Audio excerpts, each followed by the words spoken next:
Sicilian defense, open, accelerated dragon, Murichi bind formation, 5, BG76.NC2NF67.NC3D68.B2009.00.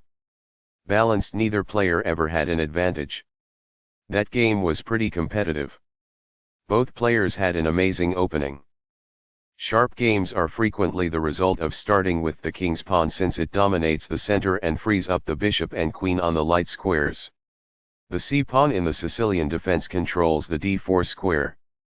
Nf3 moves the knight toward the center in anticipation of a pawn push on d4, where it will be ready to retake the piece if black captures on d4. The dark squared bishop is getting ready to be fianchetto onto the long diagonal.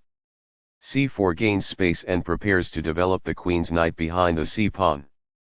This develops a knight from its starting square, activating it. This makes winning a pawn a possibility. This is an equal trade.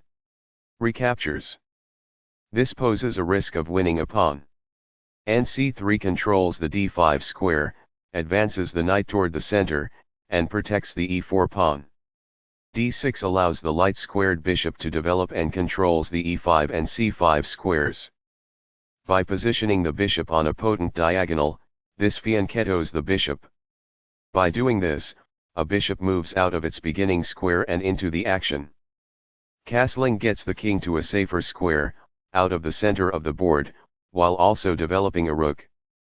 Castling kingside tends to be safer because the king is further from the center. Castling develops a rook, while also moving the king to safety. Castling to the same side of the board as the opponent tends to lead to less sharp positions as compared with opposite side castling.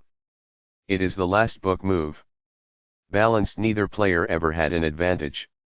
That game was pretty competitive. Both players had an amazing opening.